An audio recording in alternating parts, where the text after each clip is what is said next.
Discussion on the Statement of Expectations for Water CCO. Great, thanks Sam. Welcome to the Local Water Done Well Statement of Expectations workshop. I just want to welcome Mike Wakefield, who you all know well, and thank him for coming down to support this workshop. I'm going to hand over to Mike in a second, but also want to introduce Keith Beale. Keith has recently started with us. I think you're into your 4th week now, Keith, is that right? Yep. So Keith has started with us as the head of commercial for infrastructure and property, and Keith is going to be supporting Mike in the delivery of this workshop as well. So we do have a slide deck we'll run through. Do you want to click on to the next one, Keith? Do you have the power? Fantastic. So the purpose of today is to give you a bit of an update on Bill 3. And in fact, I think Mike has some hot off the press information that he might be able to share with you. We want to clarify some of the approval process and timings for the Statement of Expectation. During the council briefing on the 7th of May, there were quite a few matters raised, and we want to take this opportunity to work through those in a bit of detail, glean a little bit more information from you in regard to what we may or may not include in the Statement of Expectation. We'll also have a quick look at the water services strategy and the timing of that water services strategy between the council and Selwyn Water. At the end, we'll have a bit of discussion, and I'll wrap up by just running you through some of the key dates leading up to the end of the year, in fact, over the next few months.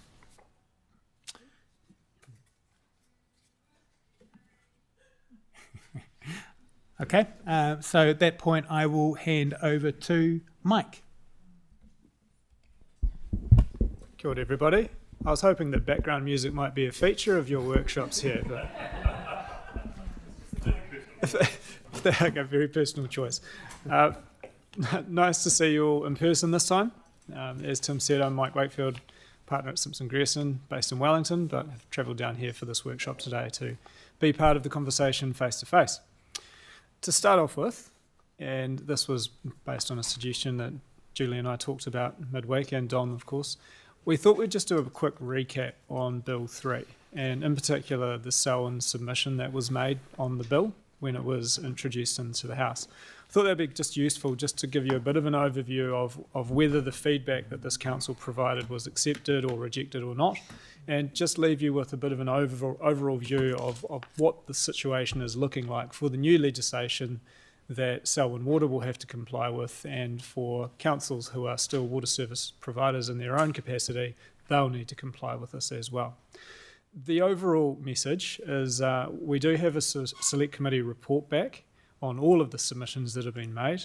It's relatively thin in terms of the level of reasoning for why they've accepted submissions and why they haven't. So I've done my best to try and piece together the key points that you can take away today and reflect on.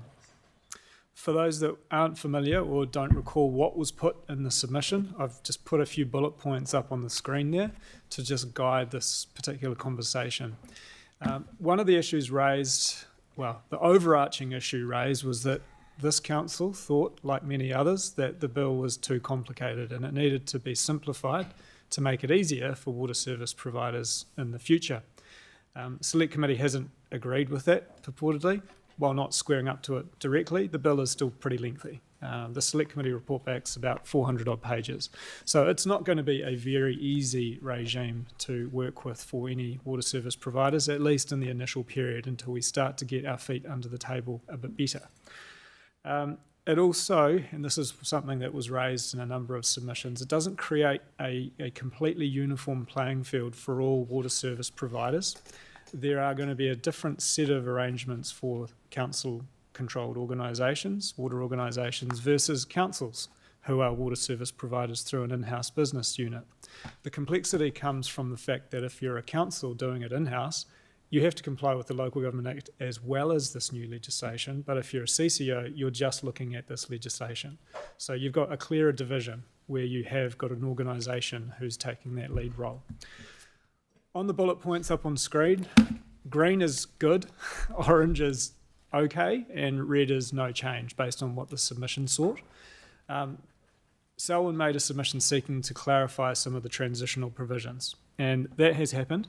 There is now a couple of tweaks to the relevant provisions which make it very clear that if there is a transfer of responsibility, it discharges any residual responsibility that sits with the council for the bit that has transferred. This is helpful because we wanted to see a transfer being very clear without any grey. That could mean that the council, as a council, not CCO, carries over or has some role in delivering water. That's been fixed up, so I think that's a good thing. There's still no deeming of contracts that the council currently has in respect of water service delivery, but that is an issue that the transfer agreements will need to pick up. And those transfer agreements are something that will be worked through over the coming couple of months to reach a point where Selwyn Water and the council are satisfied that they can be executed in a way that transfers all the obligations. Council made a number of submissions seeking changes to the objectives in the bill, and these are objectives that any water service provider has to operate in accordance with. Some of them have been accepted, others haven't. There was an objection sought that focused on efficiently delivering water services, and that was a term that was absent in the first cut of the bill. That has been accepted, and so that comes through and it has been included, which is a positive in our view. And it reseats that focus for what the organisations should be focused on. A new objection was sought around housing growth and providing for expected housing growth and planned growth. That's been accepted as well. And we also raised another point in the submission around there was an initial objective, that required a water service delivery provider to not create any environmental adverse effects. Now, practically, that's not possible because there is always going to be some discharge which could have an impact on the environment. That's been removed now, and the Select Committee has agreed that that's best left for regulation under the Resource Management Act or any replacement regime. We raised an issue about the change proposal provisions and the fact that there would be potentially duplicate consultation requirements.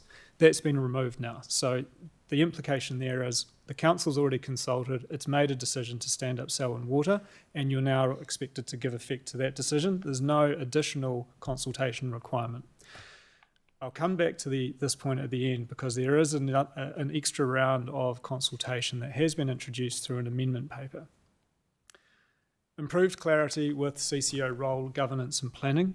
The submission made by this council was to try and simplify things further, but also to some extent remove what was seen to be too much political control by shareholders over the boards of CCOs.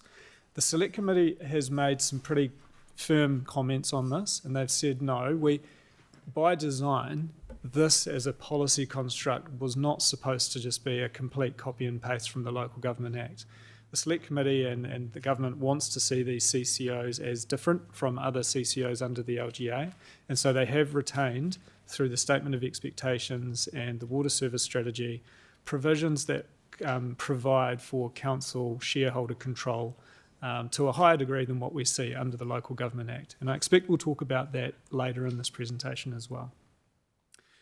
The charges and development contributions issue, there have been some amendments made in this space. We're still getting our head around all of the changes and how they work in practice, but the overall message for this room is that it is an improvement on the bill as introduced, and it provides more confidence that for DCs in particular, there will be the ability for council to continue to collect based on its own CapEx, but also transfer those to the CCO. In addition, the CCO will be required to adopt at some point its own development contributions policy, and it will then be able to collect for any CapEx. This is just a placeholder though in terms of DCs, because the government is pushing through at the moment a new piece of reform which is intended to replace DCs with development levies, which, as you probably know, are designed, or being designed I should say, to ensure that growth properly pays for growth rather than it being a more limited contributions-based model. There have been some other changes to the operational powers that the water service providers or Selwyn Water will need.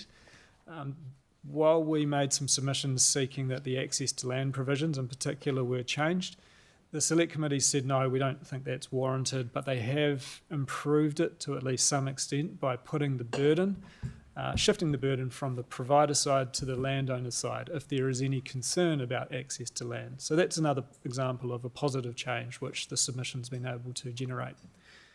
The submission made the point that there shouldn't be any discussion about a return of dividend.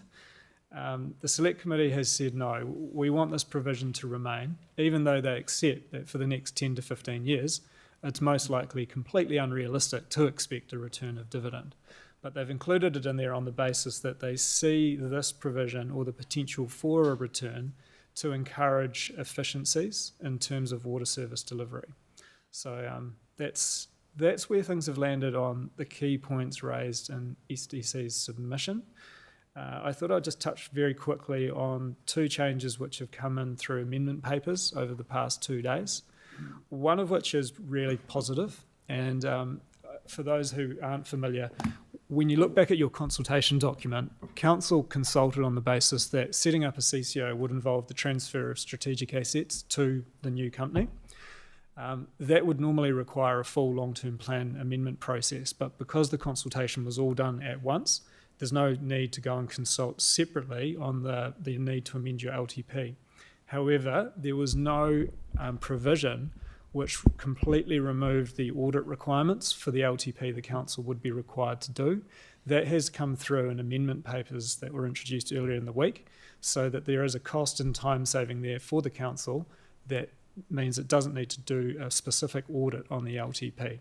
There will, of course, need to be an an LTP in 27, and that will be a full audited consultation document under the LGA. Finally, another little quirk, I suppose, but not affecting this council specifically, is that the amendment paper introduced by the government has grandfathered, grandfathered's maybe not the right word, but it's brought across the obligation to prepare a water service delivery plan, which is what you've just done, for all of the councils that adopt an in-house business model rather than change to a CCO, and that's either a single council CCO or a joint. Now, what that means is that for those councils who have adopted in-house, Waimak being an example, they now have a 5-yearly obligation to go through another round of water service delivery plan consultation and preparation, and in doing so they need to consult on 3 potential options: in-house, I presume a single council CCO, or a joint arrangement. So I think in this room I can safely say this is a pretty strong indication of the government's views towards CCOs over in-house business models. And for those that have decided to stick with their knitting, they're going to be forced to go through this additional process on an ongoing basis, which is added costs to the system overall. The other little tweak I saw was that Labour, through the local government spokesman, introduced their own amendment paper yesterday, and the amendment paper effectively makes it unlawful to have an in-house business model. So the signal from them is that they don't like in-house at all, and they're wanting everything to go to CCOs. So you've got that message now coming from both sides of the house, but in different respects, and it's going to be interesting to see where the bill lands. Still a bit of moving a feast in places, but that's probably the overview that I think you need to at least set us up to have this workshop discussion today. Do we have any questions before we move on? Thanks for the recent amendments. I've always said that one of the biggest risks that we actually have is the need, or the ongoing looking at the need to reform local government in New Zealand, and what form that actually takes. And I guess it's going to be interesting, it's not so much a question, but it's going to be interesting how all of these different models are actually going to actually be structured to handle water if amalgamation is one of the options that have to be considered further on down the track with regards to in-house WSCCOs, joint models, etc. So just wondering, everyone wants to save $1 here. My concern is, why can't somebody make the hard call and actually save a lot of people a lot of money by strategically planning an outcome in the first place? I mean, I think to the extent that some reimagining of local government might be on the agenda. I think the noise is starting to grow up and down the country. The Law Commission is currently looking at an amalgamation proposal for Southland. There may well be some more in due course. The Wellington, or 2 of the 4 Wellington metros, have included in, as part of their election, a question around whether the community would want to see some progress made with considering amalgamation options. But I think for this, the sorts of reform that you're talking about, there's no simple solution. For any council who's minded to consider amalgamation, you first need to work through and understand what the problem is, to then understand what the solution looks like, and that needs to be a cross-boundary issue. I think we're going to end up having this conversation. This is really off topic for the SOE workshop we're doing today.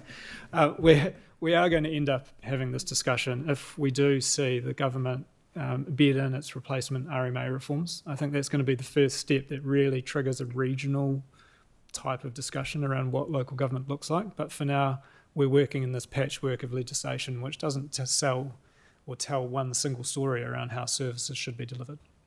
But look, relevant point, but perhaps not one for today. Firstly, my apologies to my fellow councillors, Mike, but right at the end you talked about the legislation in effect could possibly make in-house business units illegal. And you went quite fast over that, but there seemed to be a hang of a lot of implications involved in that statement. Could you just slow down on that one, just repeat that exactly? Yeah, sure thing. So the coalition government's reform, which is Bill 3, provides for the in-house business unit option, as well as single council CCOs, joint CCOs, or consumer trusts. Right, got it. Those are the options that they've given everybody to consider and make the call on whether that's workable for you or not. But Labour, through the Labour Party, the local government spokesperson yesterday, introduced their amendment paper to Bill 3, which is seeking to preclude the in-house business model as an option for the delivery of water services. So it's not law. Yeah, okay.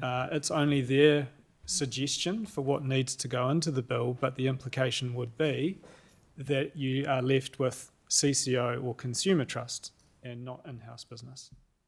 So I just thought that was an interesting point to make, because it highlights that from both sides, you've now got this pretty clear signal that they think a different model from the current is the way forward. And given the narrative we've been receiving that the government's really keen on CCOs, you wouldn't be surprising if the government picked up that amendment and says there's bipartisan support for it, and all of a sudden we're got a bigger deal on our hands. Look, you're right, but for the fact that DIA has already accepted Waimakarere's in-house business unit's water service delivery plan. So I don't think it would be a good look for them to turn around and say, actually, no, we're making that model unlawful, because it would trigger a need for Waimak to either have some transitional provisions or go through the process again. And it's not in keeping with the local water done well policy messaging, which is all about local government making its own decisions at this stage, but with the threat of some intervention hanging over it. Yeah, we were just looking at the Infrastructure Commission's improvements this morning, and I would have thought, and it's just my take on it, but I would have thought that the provisions that they've put in here for the in-house model, for the 5-year obligation for consultation to look at the WESCO and the CCO models, and also to have their water services delivery plans, was actually in keeping with what we're seeing coming from the Infrastructure Commission anyway. I take a different view on it to you. Could it be that that's your personal view, or are you just actually seeing stuff that's pushing towards moving towards everyone having a CCO? Because I see it more as the fact that people need to actually show that they've got really good business cases and that they're in alignment with the direction that we're moving to, so things are more fail-proof. So I actually see both those provisions as really good.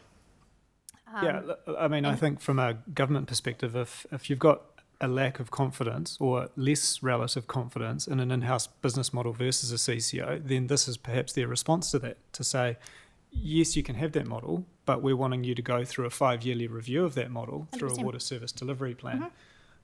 but it is also duplicating a water service strategy document and the annual reporting that council in-house business units would have to do as well. So it's an additional compliance obligation, which is the point I was trying to highlight for you. These water service delivery plans are fully public consultation processes, and so it's a targeted intervention that only will affect those in-house business unit councils, not all other water service providers. But those consultations, won't they just be on the back of your LTP and just a couple of paragraphs? So it'll just be in addition to all the rest of your stuff in the LTP? Or you, no, they have to be a specific standalone consultation document? I mean, the bill doesn't say that. The bill says you have to consult every 5 years, which is actually out of sequence with your long-term plan cycle. But you cannot put that in there in your plan instead? I suppose you could, but there is also specific provisions in this bill and the Preliminary Arrangements Act which tell you what your consultation needs to say and look like.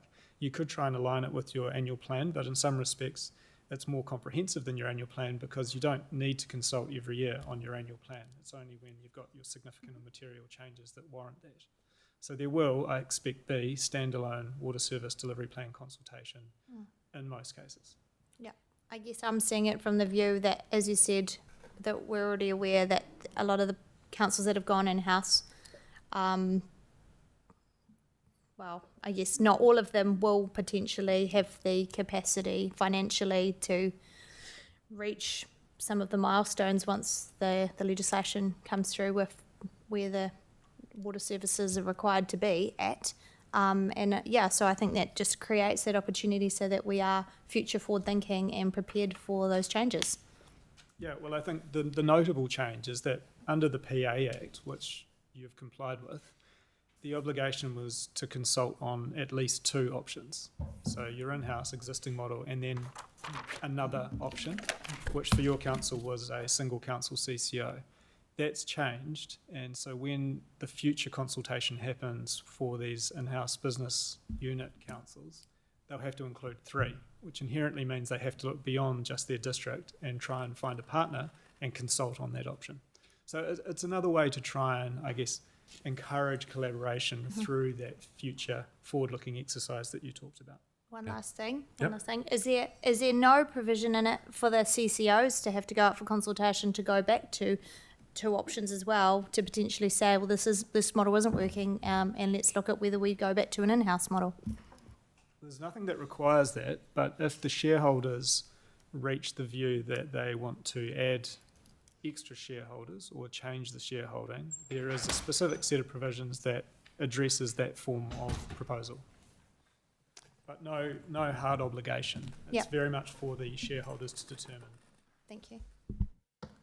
Thank you, Mike, for that. It's, I think, good to see, like we always knew through this, there was some good reasons to go with the CCO model, and that's been the debate we've been having now for all year, and have made the decision to be where we are. It's nice that the government is now seeing other reasons, and our decision will save us money compared to where we might have been, and something that we weren't aware of at the time. So extra cost savings for us and time savings as well around that consultation not needing to be done.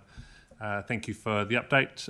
We're here though today to look at the statement of expectations. There's been some discussion on this already for our council, but keen to go into it a wee bit more. So I'll hand back to the 3 of you, and if you could take us through our SOE. Thank you. Okay, thank you, Sam. So look, the slide that's put up there now is just really a summary of where we've got to so far. So on the 7th of May was when we first introduced a draft statement of expectations, and the feedback that came from that meeting was that there were areas that our council wanted to discuss in more depth, and the proposal for a workshop was put forward. We feel now that because of the progress that Bill 3 has made now is the ideal time to pick up on that conversation and to hear what council has to say on these particular issues, and I've put those up later in the deck, so you'll, just as a reminder, you'll see what the issues were that were raised at that time. It doesn't mean to say that we can't raise new issues, but I just put that in there as a reminder. Some of the things that came up in that particular meeting also related to the Constitution document. They've been addressed separately, so today we are simply focusing on the statement of expectations. Just a reminder as to why we need to prepare the SOE, and first of all, it's a requirement of the Bill 3 that the shareholders prepare a statement of expectations in order to guide the water services organisation. And there's two timing constraints that sit on us. The first is that there's an expectation that the SOE will be shared or also issued to the water services organisation 6 months before the water services organisation prepares its water services strategy, which is a very key document for us to receive and to understand the proposed level of services that they will be offering. The other thing is that the statement of expectation must relate to a long-term period, so 10 consecutive financial years. The bill also sets out the purpose of the SOE, and there's been a couple of changes I noticed the bill's gone through, but the key things are that it's to inform and guide the decisions and the actions of the water organisation and the water organisation's preparation of that key document, the water services strategy. So just moving forward to the next slide. Again, one of the reasons we're here now is it's saying that that statement of expectations ideally should be delivered as soon as practically possible, but not later than 6 months after the date that the water organisation was established. So we're working forward 6 months from the 1st of July, hence why we're sitting here today. There is a potential to issue an interim statement if it appears that we're not going to achieve the time frames that we've been working to date. I think we'll have a conversation at the end as to whether that's actually necessary. But if we are able to agree on a statement of expectation and get it through in the time frame that we hope, then we should not need an interim statement. Might just remind me that there's one potential thing in all of this, and that is that we really would like to see the bill passed before the statement of expectation is issued. So that might be a spanner in the works somewhere down the line, but we have to assume at this moment in time that we're ready for that if that should happen. Okay. We'll get into the timeline a little bit more as we go along. A couple of the requirements on us with the SOE. As a shareholder, we must publish the process that we're following on the website. I spoke with Mike earlier today, and when we talk about our process, we're really talking about a flow chart, a high level. These are the steps that we're following as opposed to diving deep into the processes that we're using. We must provide the SOE to the water organisation, and again, this is so that they can prepare their water services strategy. We must give them a reasonable opportunity to review the draft statement and provide their comments back. So when Tim does the summary of the timing, you'll see how we've allowed for that in the process. And we must consider all of the comments that are provided back to us from the water organisation before finalising the SOE. And again, you'll see from the process that once we've received those comments from the water services company, we will have an opportunity to come back to council to socialise those and take any final feedback before agreeing the final document. I'm going to hand over to Mike. He's got to do the heavy lifting today, I'm afraid. But this is the content that must be in the SOE. Yeah. Thanks, Keith. Some of this I suspect will be familiar to you, but if it's not, I thought I'd just do a quick overview of the distinction first between a statement of expectations under this legislation and a statement of expectation that sits under the Local Government Act. Under the Local Government Act, and you'll be familiar with this because you've got CORD and you go through statement of expectation processes for them. The statement of expectations under the LGA is there to set expectations on fairly high-level things that relate to strategic and governance matters and performance accountabilities, but they don't really straddle over into directing how something operates. That is for the board of a company to determine because they are appointed to be in charge of their own destiny in that capacity. Under the LGA, a statement of expectations is used to inform the development of the statement of intent, which is a document that then circulates its way back to the council as shareholder before it's adopted by the board after considering feedback, and the statement of intent is then made public and sets the direction for what that company is going to be doing. And so that's the LGA model. Under this Bill 3 model, similar but different because it's not intended, the statement of expectations, to inform a statement of intent. it's to inform the development of a water services strategy document, which is a more complete document that the water service provider, in this case Selwyn Water, is responsible for preparing. And the bill, which will become law, sets out a range of content requirements that have to go into the water services strategy document, which cover off strategic planning, financing, funding, and then also growth and capital investment, much like what you already have in your infrastructure strategy in the LTP, but shifted into the water context, with Selwyn Water being in charge of those aspects insofar as they relate to its responsibilities. So the statement of expectations in this bill is similar, but is also different.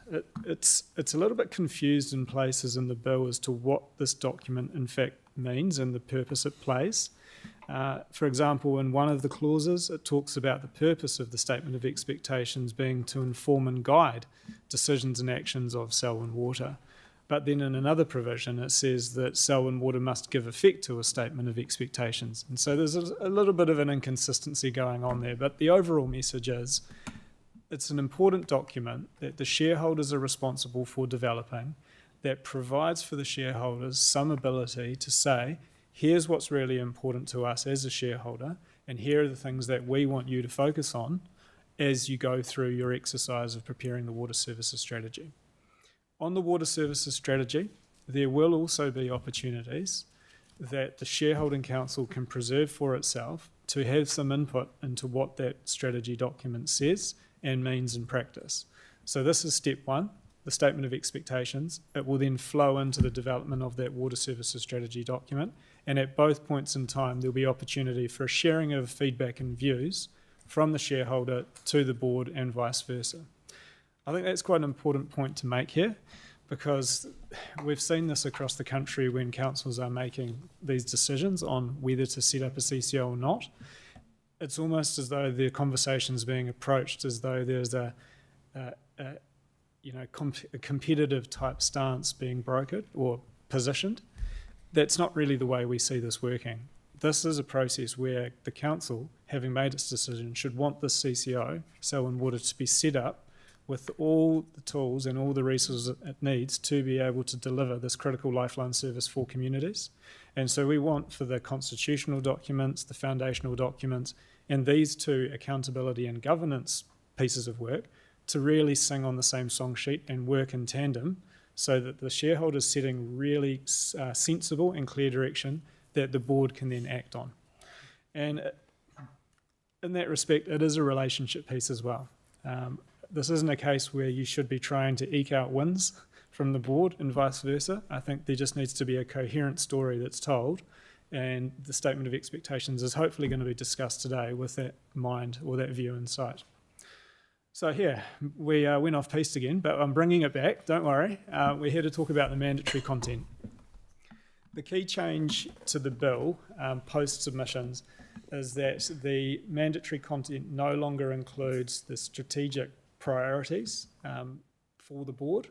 Instead, the focus is on setting up the outcomes that the shareholders would like the CCO to achieve. So that's the first bullet point there. It is limited to the provision of water services, so that needs to be the overall focus of the statement of expectations. It's about the services and the responsibilities that the CCO is responsible for. But you'll see that the list of mandatory content is actually relatively slim.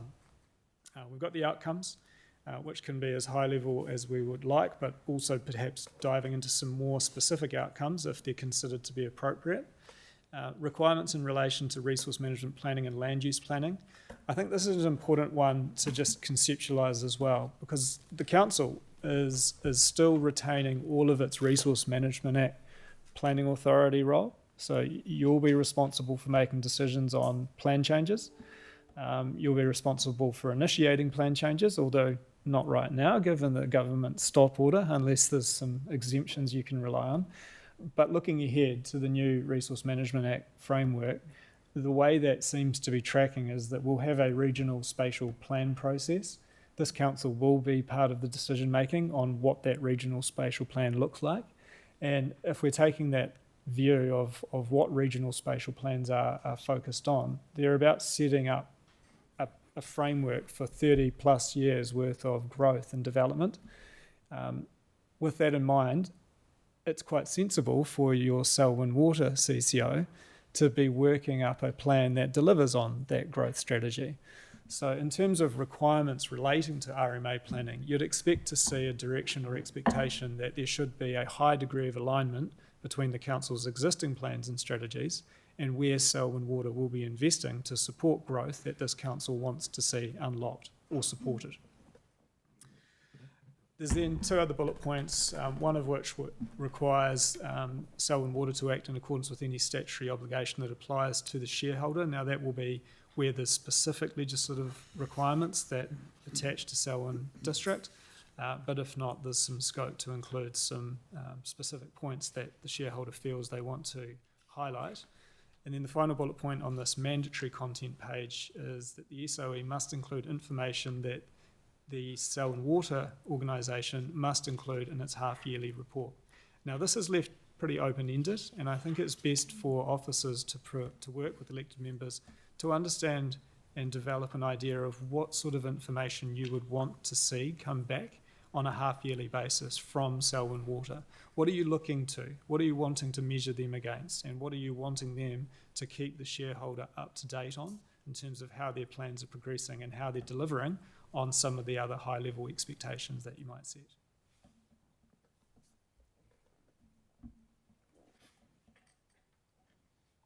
This next slide is discretionary content. It doesn't just stop with this long list of bullet points, however, because you can include any other matters that the shareholders decide. This is just an inclusive list of examples of things you might want to put in your SOE. So there are a few here which I would have thought are likely to be guaranteed ins, or as close to guaranteed as you would expect. The first one on the list there is how this council wants to see Selwyn Water conduct its relationships with key stakeholders. And that will be a mix of iwi, there will be a mix of community and other organisations and key consumers. One example which I've discussed with another council recently is where there are particularly significant industrial players operating within their districts. Now it's significant because of the fact they operate in their district, also create a huge opportunity for employment. And they support many, many communities because they are the sole employer in those districts. Now, that's a particularly important relationship for that council that they want to see respected by any CCO that takes over water service delivery. And in a context like this, where you might have some significant industry players that are good employers, you might well say it's important to have a good working relationship in the same way that the council might with them. The second one on the list there is performance indicators and measures. Now this comes back to what you would expect to receive on a half-yearly basis. You can also include expectations around what indicators and metrics you want the shareholders to be looking at and how Selwyn Water is going to undertake their own operations. Strategic Priorities has made this list of discretionary content rather than being in the mandatory content. My one caution here is that strategic priorities, I think, are okay if they're expressed at a high enough level that doesn't delve into operations. But there's a balance to be struck there between setting higher level priorities that can then be interpreted and implemented by the board versus very detailed or specific priorities that act to effectively constrain the board's decision making on how it implements and operates. So there's a balance to be struck on that point in particular. The next one I thought I would quickly touch on would be a requirement to undertake community and consumer engagement and expectations in relation to collaborating with the shareholder, so council. These 2 points here come back to that relationship between the development of the SOE and the preparation of the water services strategy document, as well as general collaboration around strategic initiatives that Selwyn Water might want to take. It's for the shareholder under Bill 3 to reach a view as to when it would expect Selwyn Water to consult with the community on certain things. Now, that could be the water services strategy as an entire process, and Selwyn Water is going to be required to develop a significance and engagement policy which will inform how it goes through that exercise. But equally, you might well form the view that the community shouldn't in fact be engaged or consulted on every time a water service strategy is developed. Instead, the consultation should be about specific aspects of that water services strategy. So I think on that point, I think we can have a conversation today about whether this is a welcome inclusion or not, but I also would stress the need for officers to perhaps have a think about the content that needs to go into a water services strategy, draw on their experience with LTP consultation, and come back to you with a view on whether or not consultation on every aspect is in fact needed, and whether it can be more focused on specific content that will need to go into that strategy document. And then the final one on the page there is whether there's an expectation or need for independent review or audit of the water services strategy. I'm probably not close enough to your own experiences with audit to provide comment, but I do know from elsewhere around the country that it can chew up a lot of time and also chew up quite a lot of cost. So just bear that in mind before going and setting any expectation on that front. The other page here is mopping up the rest of the mandatory content. So you can include requirements in relation to climate change and emissions reduction. That made it into the earlier draft, which was socialised with this council back in, I think it was March or April, wasn't it? Yeah. So there's already some wording floating around that we can have a look at today. And then we've got expectations around some key operational features, so health, safety, wellbeing, and then transparency and accountability, including compliance with Lagoima. Now, I don't think there's going to be any issue with including some expectations on that front, and I know that this council is placing a bit of a priority on transparency and accountability. So that's something we can pick up and discuss today. Finally, requirements around regular reporting. Now, this already features in most of the SOEs that we have had some oversight of across the country for council CCOs, and it's a feature of the core SOE already. I would have thought that that is a quite sensible piece to have in there, so there's some clear expectations around when you would expect Selwyn Water's Chief Executive to meet with the Council's Chief Executive, or whether and how they are going to be reporting back to the shareholder group as a whole, and on what frequency. So that's a quick overview of the content requirements, and I'll let Keith pick up on the additional requirements. Sure. Okay. So this is excuse me. So this is just again something that the bill sets out. They recommend additional requirements within there. Some of these, I think, are fairly obvious and straightforward. So that all obligations, all legislative obligations that apply to Selwyn Water, so they will be consistent, or the SOE will always be consistent with that. That the document should be consistent with other documents, including the foundation document. That what Selwyn Water's, so I apologise, the auto spell checker seems to have put this around the wrong way. Responsibilities are specified in the transfer agreement. We touch on the transfer agreement later. But they must not include any requirements or expectations that would compromise Selwyn Water's financial independence. And again, I think, Mike, you've touched on making sure that we don't compromise the board's ability to manage the organisation. There's just a couple of little ones at the end there, and that is that we mustn't give any or try to put any requirements upon them that relate to their performance, their duty or powers under the Act, nor require an individual to perform a specific act. So that's really that. So that's kind of mostly a regulatory approach to life. I think on that final point, I've been asked a couple of questions around what that actually means. And look, the wording is pretty opaque, but our interpretation of that is that the SOE shouldn't be providing direction on operational matters. So it shouldn't be stepping down into the CCO and saying, we want this person to do this particular task, because the council is the governor through the shareholding. It's not, in fact, the governor of Selwyn Water, and it's not the employee of staff that can direct staff to do certain things. So that, to us, is just highlighting the distinction between the role of the SOE and the role of the board in terms of actually determining how Selwyn Water operates.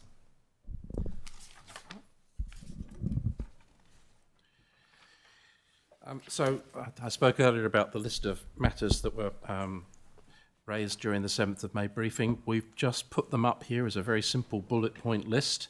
We realise that these may not be exhaustive, or that since the passage of time and the information update that we've given today may require further discussion on other items. But we really want to try and lead a discussion now and get direction from Council as to the level of expectation of of items that we should include in the SOE. So I'm not sure how we best proceed with this, whether we take them bullet point by bullet point. As I say, just to stress again, these were the bullet points that were raised on the 7th of May briefing, not ones that we've added ourselves. Thank you. So the work that's been done on transparency, have you got some wording that you think covers what we should have, and then we can have some conversation around that, or are you expecting us to draft that as a part of this discussion? I think, Sam, that's part of the discussion. So that's what we've taken from the last council meeting, the briefing we gave, and we just want to flesh that out a little bit more, and maybe have an open discussion around some of these bullets up on the slide. So that kind of ends the presentation. The next slide is actually the discussion. So I suppose we'd pass back to you and just welcome any questions and discussion you might want to undertake. Mike? Yeah, I thought in terms of the discussion, I think we've already got up on screen here, and noting I wasn't involved in the earlier workshop, but if this is a list that was generated post that earlier workshop, we can probably work through those alongside the content bullet points that were up in those earlier slides, and try and piece together. I expect what will be most helpful as an output from today is a list of issues that the elected members here want to see rolled over into some version of a statement of expectations. And what I was anticipating is that officers would then do some drafting in the background to be able to then present an updated piece of wording or updated document for you to then consider and talk about as a group. Great, thank you. So views set we have around the room around transparency. Grant? I took it as this was the draft and we were just going to comment on the draft. Is that not what we're doing? You can use the draft that you've got there. Well, it seems like I thought the staff had been away and taken into account the questions that have been raised there, and this was the outputs of that. Yeah, I can. Sorry, Oh, Tim. you go, Jim. So no, what we've done is councillors expressed some views on the interim statement of expectations last time. That's what you've got in front of you, what was previously drafted. We said we'd hold this workshop to give you that's what that is. Yeah. And this is the opportunity for you to kind of give us that direction on where it didn't hit the mark for you last time, and just having heard what you have from Mike, what other things you'd like us to consider now. Thank you. Grant? Does that, you know, carry on with that? We can talk. Well, whatever way you want to do it, your worship, it's your meeting. It could have been quite messy, that's all. I think if we work through the bullet points that we've been given, then we can start with transparency to begin with. Are there things around transparency that are in the document that people would like to comment on as a theme? And then if we don't pick them up through this conversation, Grant, we can work through the document for things that you might have picked up that you wanted to discuss that aren't here. Deborah? I've got written through mine, mandatory comment, information that the Water Services organisation must include in its half-yearly report. For me, and it comes under transparency and I guess accountability, is compliance. Compliance with legislation. What happens if there's a non-compliant event and SOE cover says that you actually only need to report every quarterly or every 6 monthly? What happens to those compliance issues that need to be reported, what I would term to the shareholders outside those particular timeframes for transparency and accountability? Because with regards to looking at our water resources and even our sewage, a major failure, even an earthquake, a flood that may impact on the services being provided need to be reported. One of the ways that I would like to see, and it's an initiative probably that, this is personal, that I would like to see uptaken by Selwyn Water Limited, is to have an IT benchmark where consumers can actually go and look for their compliance matters, you know. So you've got your consents, and if there's an issue that doesn't meet compliance, then it can be recorded against that and put on a website so people can actually follow it in one place, because you may end up with multiple consents. And it's just nice and tidy. I know that the consumer will actually collect this data, but it's just a level down further that opens up, you know, accountability back to the ratepayers, and not being afraid as a board to say, you know, publish this information available and readily available to those that they are servicing beside the shareholder. So it's not only provided to the shareholder, it's also provided to the consumers. And I guess it's sort of like a benchmark for a board not to be afraid, you know, of actually telling a story that may not, you know, yeah. It's just being in that board mode of being upfront and transparent in compliance reporting, setting up a model and reporting against it, and having it open to the public and to the shareholders. It's something simple that can be done against all the resource consents that they actually currently hold for reporting. Thanks, Deborah. I think So I've got...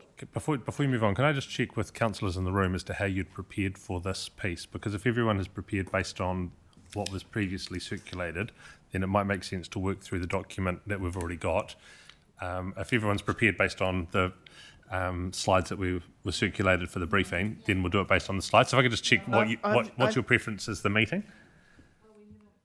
I haven't read this. I mean, basically all I'm working is my notes from mandatory, you know, half-yearly reports. Cool. So that's based on the slides. What have you done, Slides. Nicole? We've Yeah. only had the Slides. slides. We What have you haven't done, had Lydia? this. Well, I've done slides and other things, and then I just marked up this. Okay. Sophie, have you done both as well? Can't table stuff. Okay. So we'll need to come back to that document, I think, at some point, because you've all taken notes. You just can't hand We'll just the carry on with document out transparency. It's going to be and expect okay. us to read it. So, Deborah, anything else on transparency? Just with regards to that compliance issue, it can cover in mandatory content. I actually have got performance indicators and measures that shareholders may use to monitor. Do you have some examples, Deborah, of the performance measures you'd like to see? Well, I guess it comes back to actually setting up that sort of website, so people can actually go and visually see, and the compliance issues up front. We're not very good at that. I'm sorry, we're just not, and this goes across local government New Zealand. But it's just the forward-thinking initiative. Don't be afraid to actually step outside the square of your normal governance and set something up that can be monitored. A requirement to undertake consumer and engagement. Well, that sort of formatting can actually cover a whole lot of issues that are in here. As an example, including financials, we've got, where's the reporting? Where's the compliance reporting through all of this? I just don't see the word compliance reporting. Okay, so that's cool. Yep, you've made that point. We can add something. Mike, do you want to talk about that compliance reporting piece? Yeah, I might just feed into this. So in the earlier draft that was circulated, the focus of that document was a bit of a mix. It was designed to try and inform or set expectations around how the transition needs to occur to Selwyn Water, but was then providing some initial expectations as to how Selwyn Water would operate once it's stood up and operational.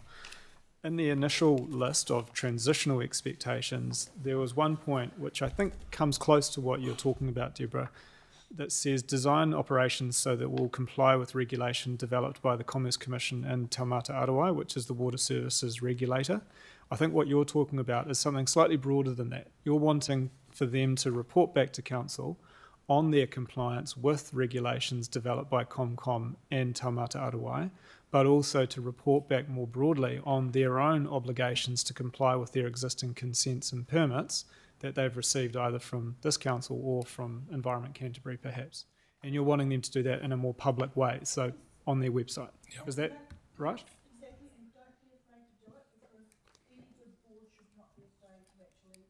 Yep. Sorry, Deborah, your microphone's off, so no one else online can hear at the moment. Yes, Mike, I think that covers exactly what Deborah was asking for. Lydia. Yeah, I think this might feed into, point G that I've got here, that it says observe the practice of no surprise reporting to SDC, but I'd also added on to that, including any non-compliance and water notices. So it might be a simple fix, and that was just I guess that feeds into transparency on the slide that we're working through. The other one is, since it hasn't changed through the bill, for me it is transparency around dividend or effectively operating as cost recovery, or if there is profit, that we're actually clear and reporting what that profit is and where that profit is going, whether that be to repay debt or for next year's capital projects or whatnot. So that might feed into half-yearly report or quarterly reporting into that space. I'm just going to cut in here because I think there's probably another piece of this puzzle which we haven't properly talked about yet, and that under this bill there is a requirement for the water organisation Selwyn Water to also prepare an annual report.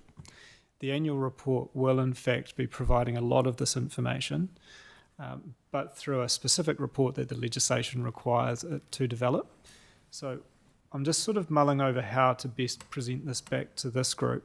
I think what we might be able to do is develop a clause that would go into your statement of expectation that draws out this expectation of Selwyn Water, but we'll also prepare a separate piece which draws to your attention the way the water services annual report provisions operate and the content that will have to go into that document as well, because it is actually a fairly full list of information. There'll be audited financial statements, there'll be a complete set of financial statements that are audited, and for each group of water services activities, a comprehensive revenue and expense statement, cash flows, and statement of financial position. So that will capture that information that you're asking about now, where if they're making a profit, we want to know what that is.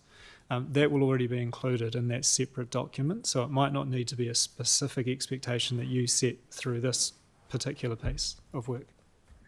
Yeah, I guess you can probably look at it that it's going to be reported through finance anyway in the half-yearly reporting. So as long as we're clear on that. The other one, and I don't know whether this leads into transparency or performance, but it's about responsiveness and being timely back to our community if people are engaging with Selwyn Water Limited. That might be it for transparency, because I can work through the other ones. Cool, If thank you. That way. Yeah, we'll come back to those other ones. Nicole. Thank you. I'm just want to reiterate it was brought up about the compliance of resource consents, which is something that I brought up before on the note. And I mean, you've got talk about with the no surprise reporting to the SDC. I would like to see it being more explicit than and actually notifying STC before it becomes a compliance issue, as above the compliance limits that they have, which I've brought up a few times before, because it's really not acceptable to find out that we're not complying with our consents. We need to know council needs to know before that and can act on that. And I'm not sure with something like this how far we can go with that. I mean, and obviously I haven't had the time to properly read through this, unfortunately. But can you give an answer on? Yeah, so observing the practice of no surprise reporting didn't press my button, did I? Observing the practice of no surprises reporting is intended to capture that proactive reporting. If that's not specific enough, then we can have a look at that language. But in terms of Selwyn Water having a series of consent compliance obligations, they may be obligations that relate to this council as the consent authority or to Environment Canterbury as the consent authority.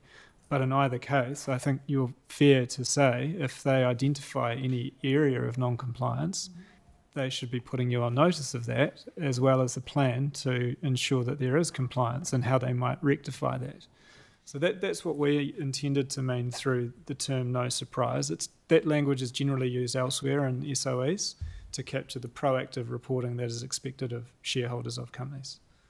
But take on board your comment and we'll bear that in mind. Thank you. Thank you. Sophie? Yep. Unsurprisingly, I also have environmental monitoring and limits written on mine, but I think we've covered that, so thank you. The main comment left that I had was, so in this document here, at 17C and D, when it talks about 6 monthly updates to audit and risk and 6 monthly briefings to councillors, personally, I think it would be helpful to include that they should be public briefings and reports, unless otherwise indicated by some form of legislation around commercial sensitivity or something like that. But it would be good to make sure that that is something that's out in the, ensure that it's out there rather than sliding into PX, which I know we try not to do, but you never quite know what's going to happen. So I'm just trying to be explicit here. You, Sophie? Around transparency, I broke it down into 4 areas, thinking about who are we trying to be transparent for and who's it to. So there's a user experience that should be transparent, and that might be around use or faults or emergencies and the stuff that we currently send to our users. And then there's stuff that we expect to be online and just public all of the time. And that's, none of those are particular shareholder things. They're just because of the way this operation should run. So I don't necessarily think they have to fit in here, but I just wonder how we capture that essence of the relationship that you talked to, Mike, around how it flows so that our users and the public can actually see what's going on. And that might include most of the stuff that would get brought to us. And I think quarterly reporting to begin with, rather than 6 monthly reporting, would be more of an expectation for us as a new organisation, as well as what's in the annual report. So, and we want to know asset age, and we want to know the renewals profile, and we want to know the financial sustainability and everything. But this isn't about labelling each of the things that we want to see. But I feel like there's a continuum here around what does a user understand around transparency and the service provision side of things compared to what does the owner of the organisation receive around transparency, and do both fit into this or only one of them? I think there is a place for both. But if we are setting up a relationship where Selwyn Water is to come and meet with this group in a public capacity on a quarterly basis, then I think by implication your community will also benefit from that exposure to what they are doing and what they are planning and why. I would be hesitant to suggest that you would set an expectation that Selwyn Water's board or ELT do their business in public, because I don't think that's setting them up for success. I think this form of accountability in this room, with them sitting at this table, is perhaps the best approach, and it's more consistent with what we see across the country with the arm's length corporate governance relationship between council and council-controlled organisations. But in terms of your other issue around the user interface with Selwyn Water, I think that is an area of focus, or I would expect most CCOs to have a focus on. I think there are some things that we see Watercare do quite well, where they provide a lot of information through their website that users can interrogate to determine whether there's capacity in the network for new connections or where future growth will happen and be supported by Watercare's own strategic infrastructure development. That could be a model that you ask Selwyn Water to look at and potentially roll out, so that through their own website they will be presenting this information that the community at large will benefit from. That's where I think the balance needs to be struck. Cool. Thank you. Anything else on transparency? Oh, Elizabeth, yeah. I guess I kind of see them all a bit lumped together for me. Transparency, accountability, and public consultation and community engagement. I just see them as one. And I your last comment where you felt that the WESCO body was best coming to a public engagement aspect here, I do agree with that. But you said also not to go out to the public themselves. That would set themselves up for fail. The distinction between them being accountable to you and reporting to you on a regular basis in this room versus them as a board having to conduct all of their business in public, so open doors to their own meetings. Right. I think that there's a different issue with them meeting and engaging with the community from conducting their operational decisions. Yep. Okay. Brilliant. Because I see them all as one, I kind of haven't been able to put them into separate categories. Sorry. So I'll just run through the first few. Quarterly or monthly reporting to council. So Sam brought up quarterly. I guess for me, the reason why I would be erring on having it more regular to start with is because we're new in this game, and I feel like we need to find our feet. That I think it would be good to do small and regular so that we're in a position where we're developing and growing, and rather than waiting for a problem to occur and then having to start a bit of a more of a massive U-turn. Secondly, public, I do really want to see the WESCO get out of their own feet into the community halls and have wide public meetings where there are place-based decisions that need to be made. I think this is a reason why, potentially some of the reason, aside from money, why councils are in this mess, because there's probably been a lack of that in the past, and I think not specifically this council but just across the country. I think having the involvement of the whole community brings a great amount of depth, and I'm certainly seeing that as a councillor. The amount of knowledge that's out there from many people really helps to assist our staff when we do get out to those public meetings. The long-term plan, annual plan, options and choices, I'd like to really see that we continue like we have as council, that would be specific large-scale options would be in those for going up for consultation, so we're providing the community with some choice. I know that the board get to make decisions, but it would be awesome if that was, we still carried on with that democratic process where applicable. I'll do one more and I'll leave it there. Continue to follow the lead of Christchurch City Council and work with Te Mātua Arawai and keep the community up to date on whether we can aim for unchlorinating our water networks, because that is something that our community have said to us over and over again that they want council to be focused on. Mike, any thoughts on those and how would they get included? Just your microphone, Mike, sorry. The initial comment you made around the quarterly reporting and quarterly meetings. Yeah, so I think we'll take that back. I suspect we'll just need to have a think about what the appropriate balance is, and that's probably a matter that will warrant some discussions with Selwyn Water as well. But the reality is, for the first year and a half or so from this point on, there's going to be a lot of work that needs to happen to ensure the transition happens in a seamless way. And I expect that some more frequent meetings are probably warranted so that everybody has confidence that things are happening when they're supposed to be happening, and that Selwyn Water is working in that cohesive way with Selwyn District Council. So I'm not opposed to that idea. We'll have to reflect on some of the other points you've raised around community engagement. Just in terms of Selwyn Water's decision-making obligations as a separate entity, as I mentioned earlier, the legislation is now requiring that they develop their own significance and engagement policy, and through the statement of expectations and the foundational documents, you can set some expectations on when they should be looking at consultation with the community. So if there is, in your mind, a need for place-based or issues that have a place-based relevance to them to be canvassed with the community, then we'll find a way or have a think about how that might be expressed.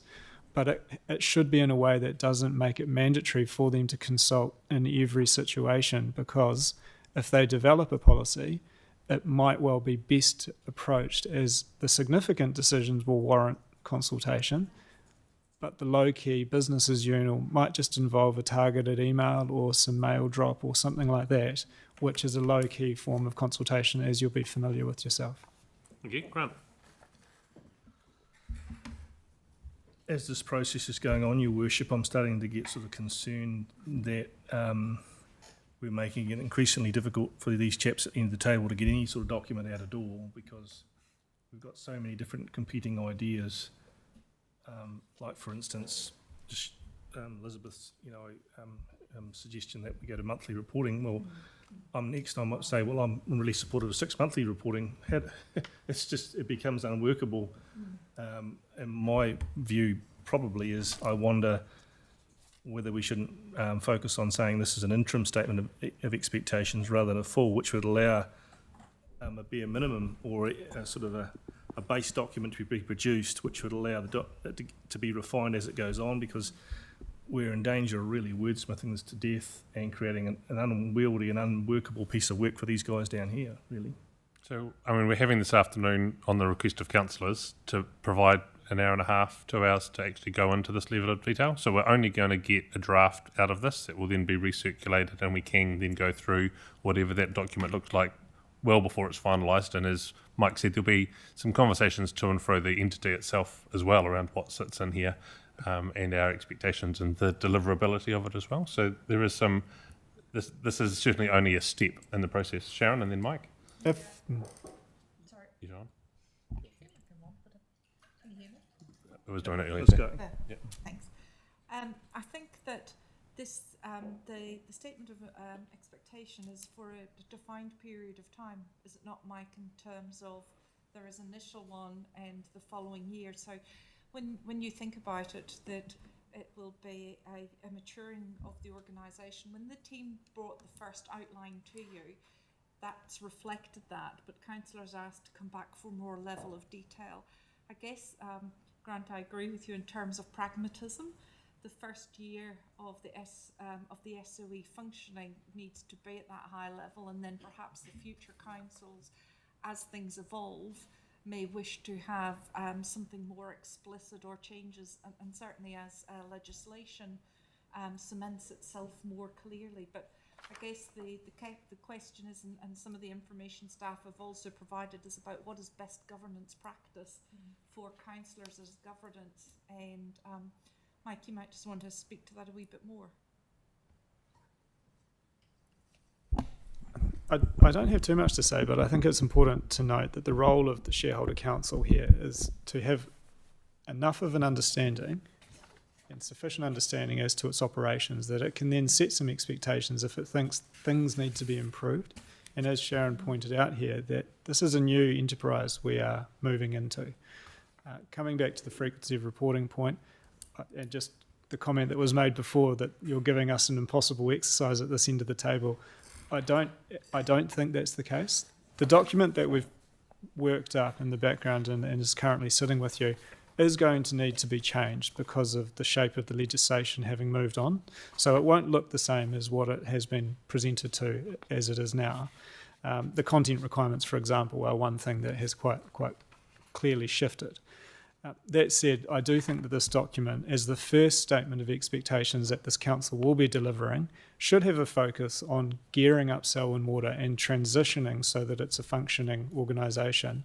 But then looking ahead to the next statement of expectations, which will be in 3 years' time, it might look quite different. The transition would have happened, and you'll be better understanding how Selwyn Water works in concert with Selwyn District Council. And so the statement of expectations will reflect that working environment and that ongoing relationship that you'll need to have.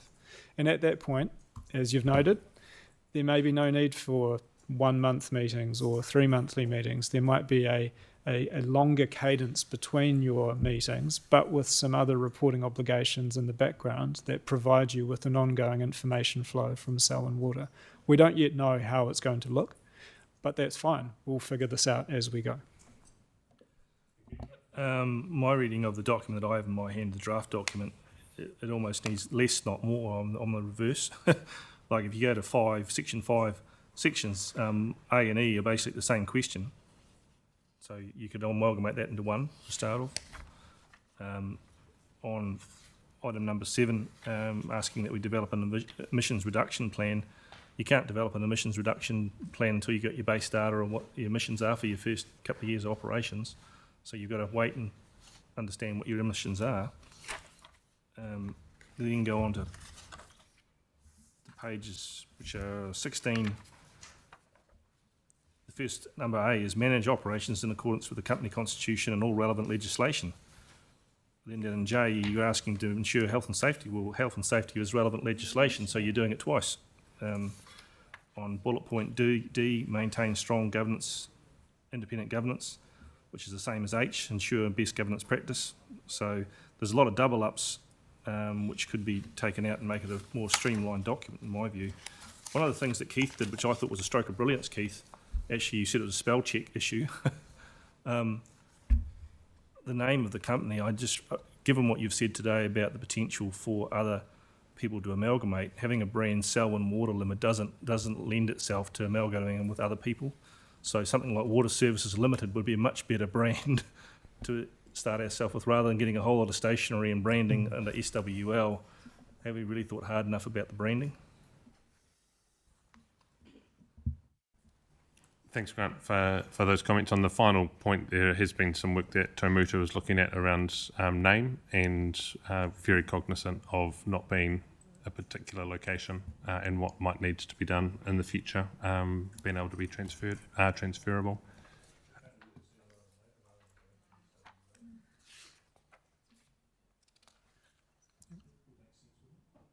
We can have that discussion once we hear back what the results are from Tomuta. Mike, do you want to comment on any of those other points? No, I agree that a lot of the content in this document does need to be reviewed, and we expected that this would happen. This document was prepared prior to the bill having moved on, so as I said, it's going to look different, and it hopefully will be a more synthesised, simpler document at the end of the day. Just going back to the mandatory content, because I think we want some direction on a couple of these points before we can go and do the drafting. The comment or the mandatory content that relates to Selwyn's resource management planning and land use planning, I mean, at a high level, I don't see this going too far beyond setting a direction that Selwyn Water's strategic planning and decision making is aligned as far as practicable with the council's own district plan, growth planning and long-term plan and infrastructure strategy. Is that a fair capture of the situation there? We're just not wanting them to go off-piste. I think the main thing is that they are responsive to whatever the planning is that we have, rather than us wanting something to happen and them saying, no, we're not going to develop that, sorry. So the language that can make that happen, that means the key decision body around future growth, provision of infrastructure, which has been the success of our district now for decades, needs to continue even though it's going to be delivered at arm's reach. And so on a related point, thinking ahead to the reform that's about to be introduced to the RMA, I think there's also a place for an expectation to be set that Selwyn District and Selwyn Water will speak with one voice in response to RMA reform, because you are working in tandem to try and achieve growth that aligns with your respective outcomes. So something along those lines would also be quite relevant, I would have thought, to include under that mandatory heading. Thank you for raising that. There's going to be some thoughts from other councillors on some of the matters that have been raised here, but if we're talking about the mandatory things, was there any other further clarity you wanted before we think about the accountability and consultation? Just running through the list, I think we've largely got good court coverage of the 4 mandatory items that were on that particular slide. Just to focus, knowing that we've got a half hour left on this session, I think one issue that we might want to discuss, or at least bring into the open, is whether or not this group will expect Selwyn Water to consult on its water services strategy, and if so, if you could give us a steer on what the key issues are that you would expect the community to be engaged in, and then if there's any specific stakeholders or community iwi hapu that would need to be specifically recorded, turn your mind to that as well. I'm just wanting to make sure the officers have enough to go with so that they can come back with something that reflects the conversation we're having today. I think we've talked before about wanting consultation from them around their strategic work, and then understanding for the community, as has been raised today, what's actually going to be delivered would be an expectation from us, but keen for others to speak into that as well. First up is Lydia. Can I just run through all the stuff that I have here? Because I know that we are supposed to be finished at 3:45. Yeah, but can we just finish this piece that Mike's asked us for? Because if that's going to be the mandatory stuff, then we will come back to that later, yes, but is there anything further on the mandatory points that Mike's raised? Yep, Sophie? Well, actually, Deborah, do you have something on the mandatory stuff? Yes, I do. I guess where we actually share pipelines with our neighbours, Christchurch City Council, I think it's going to have to be mandatory somehow that we engage them as a stakeholder. Currently, Sorry, Deborah, these are on the mandatory items within the legislation. Is there anything particular that Mike has just raised on those two mandatory items within the legislation that you've got comment on? No, I just want to speak We on... can come back to those other things, that's okay, fine. please, because it is important to understand. Yeah, if you could just turn your microphone we have off and then shared on again, resources. and then Sophie is the next speaker. Yeah, Sophie? Yeah, I was just thinking about the water services strategy consultation part. I think it is valuable to consult publicly for that, but there are going to be some things that you're like thinking about the timeframes that they're going to be required to do. Perhaps there are things to be clear about. This is what we can consult on, and these are the things that are immutable. Just draw a line. Which parts are flexible? Which parts can we tweak, and which ones, again, with the the mandatory word or the this is what we actually have to do, and we can't actually change these bits. But where can we tweak it, and what are the options in terms of affordability and that sort of thing for there? Because if the time frame, I can't remember exactly what the time. I think it's you don't want it dragging, but you also want to give people enough time to engage constructively with the stuff that they can actually engage with, as opposed to making it look like it's an open consultation. And actually, you have to come back and say, the new council has to come back and say, well, actually, we can't change that bit, but we can change that bit. It's just the bits we can change. Thanks, Sophie. Yep, captured. Nothing else on the mandatory stuff. Then others have made comments about either the draft or the work that we've received today. So Lydia, I'll come back to you. Cool. So I just wanted to work through a few things on here. Just the alignment with SDC's long-term plan. How does that work if Selwyn Water Limited actually finds efficiencies within the LTP? Are they able to stray away from that, or is this linking them to follow exactly what we've determined through our LTP? So every water service provider under this bill will need to develop and adopt its own water services strategy document, which will be the LTP for water, insofar as it relates to their responsibilities. So what's in the LTP now will be a step in the direction, but it won't be the document which they need to be delivering on once their own WSS is in place. I think where I was going with that comment earlier, though, was there's going to be a relationship between this council's growth planning that's currently reflected in your LTP and what water services need to be delivered to support urban growth and residential growth. And that's where the alignment needs to be placed. So whatever your growth strategies look like, and there'll be a mix of your district plan, urban growth strategies, other documents, you'll want the CCO to be delivering on those. Cool. The other part was around, emission reduction plan. And actually we had changed some wording through the Climate Change and Sustainability Committee from ensure to encourage, because we can't be forcing those types of things onto our CCOs. We can only encourage them to do that, but also they're noting that they can't have an emission reduction plan because they are not yet operating at the moment. With the climate change, and we also, this is something else that we've done at the Climate Change and Sustainability Committee, is that we were actually going to revoke the climate change policy and develop a new one, which is climate change and sustainability and together in the same space. So I don't know how appropriate it is to have that in there. But I also then note that maybe we should be looking at promote efficient use of water with the One Water strategy, and I noticed that that is missing from in here. So maybe that could be a replacement to the climate change component in this document. Yes, I just would like to have a look at the provisions in the bill. Sorry, Mike, just your microphone again. Should really just keep it on, shouldn't I? Yeah. It's getting embarrassing. Yeah.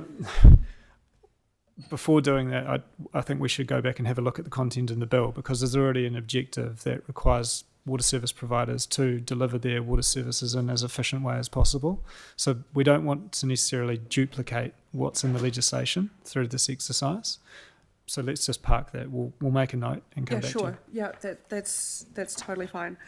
And I support going to quarterly updates, and that might be in the first year, because this is a fast-moving operation. So I think that would be good, and it would be good for the public. Through that, community engagement, I think, is really important. So at the moment, I have my community asking me around connection to wastewater in a couple of townships, and noting that we have to consult on that, but I don't know whether that is us now as SDC or if that is Selwyn Water Limited, around how that's going to happen.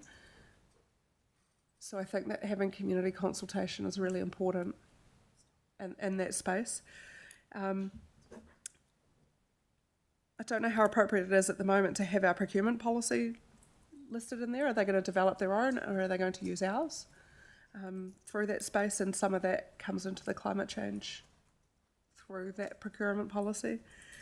And yeah, my big thing was notice to the community and community engagement and around compliance and our water notices, and making sure that that is effectively done and communicated to our people when we do have those challenges come up.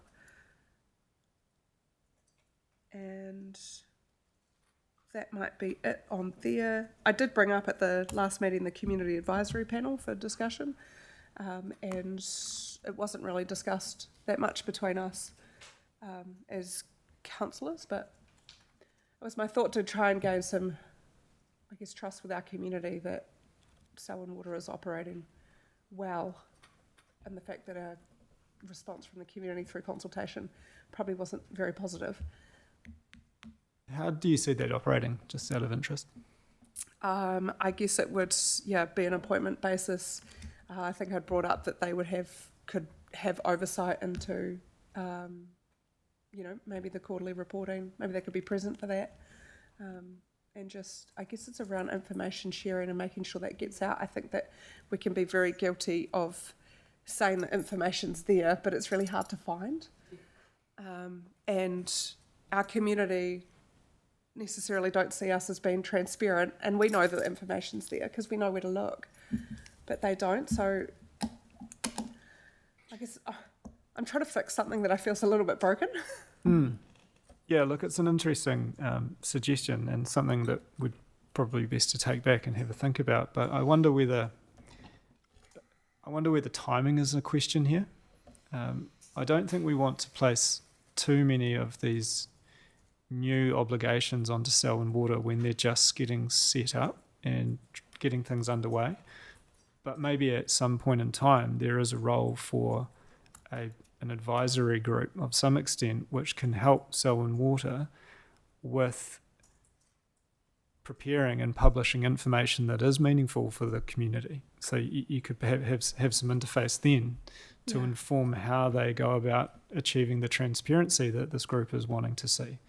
But having a standing committee could well be an additional cost and burden, at least in the interim.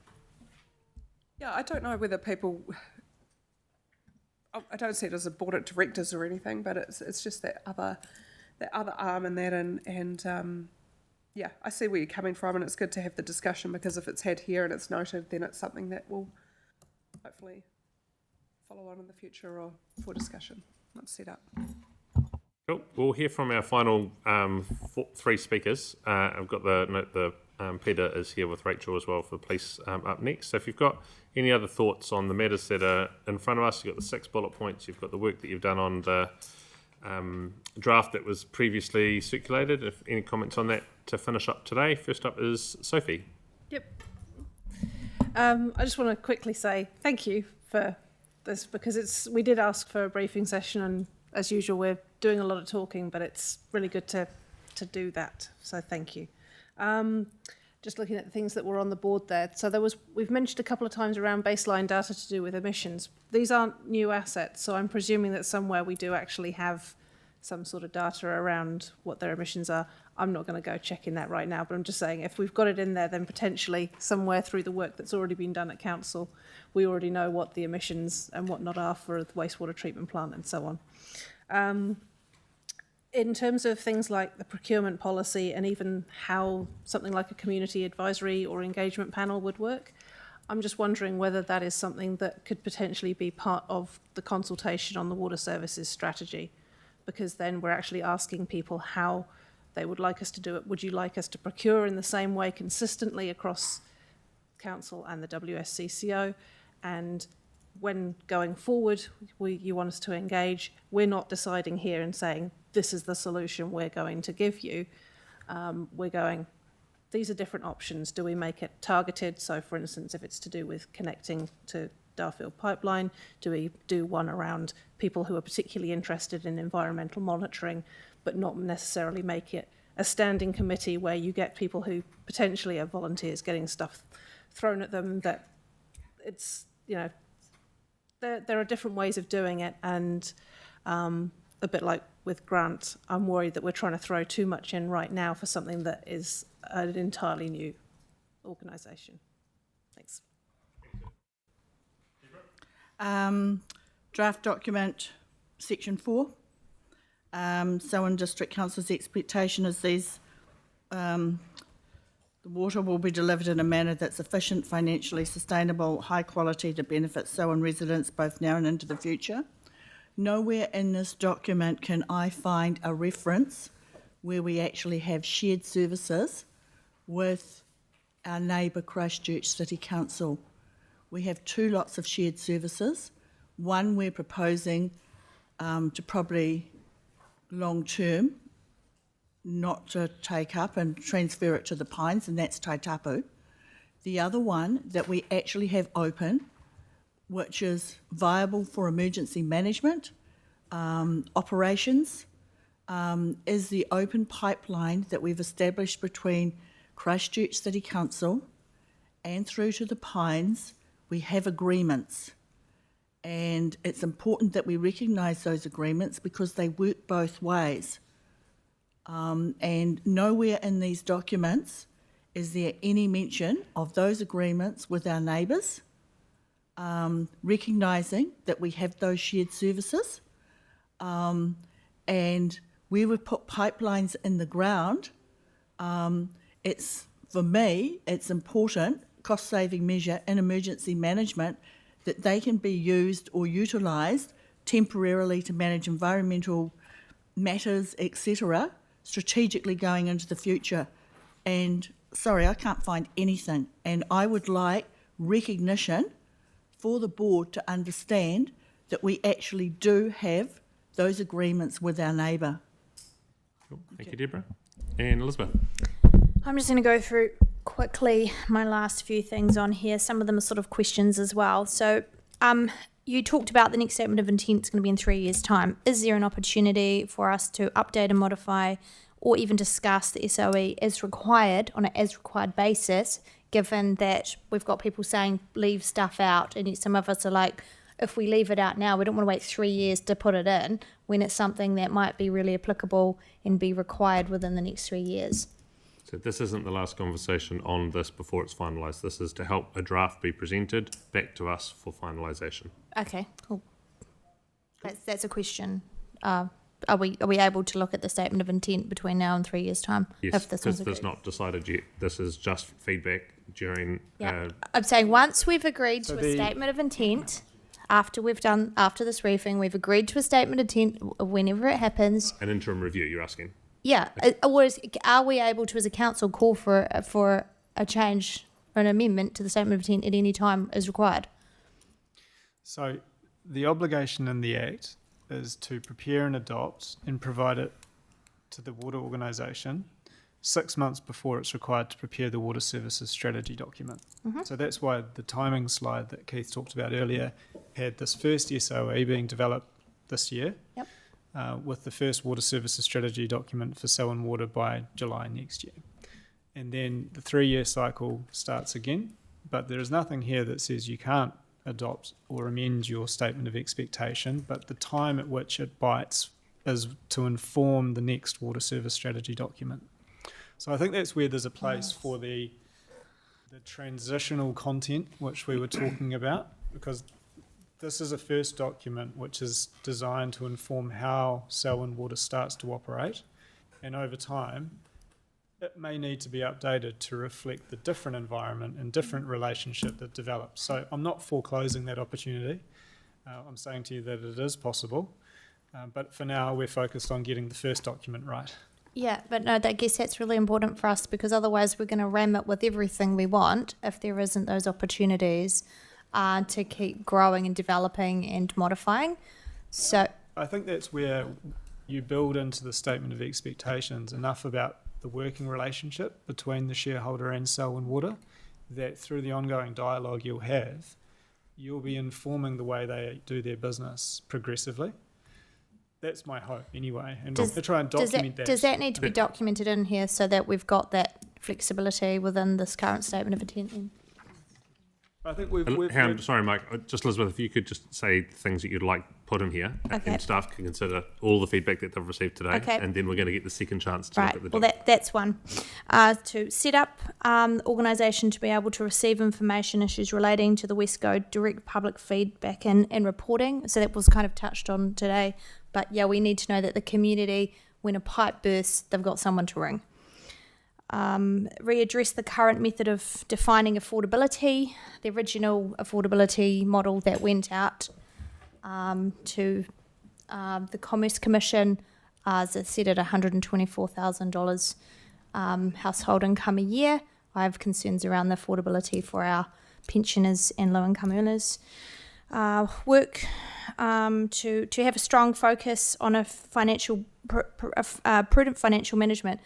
I didn't see anything. I've only skimmed this document, but I didn't see anything that really said we're going to be looking to address best bang for buck and very, very strongly laser focused on our financial prudence. I think that to me is very key.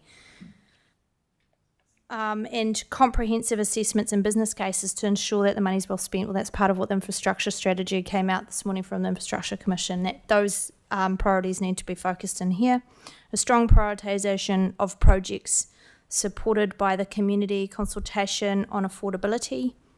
So it feeds in again to a lot of what's said today. But that's the prioritisation of projects is a very key one. Thank you.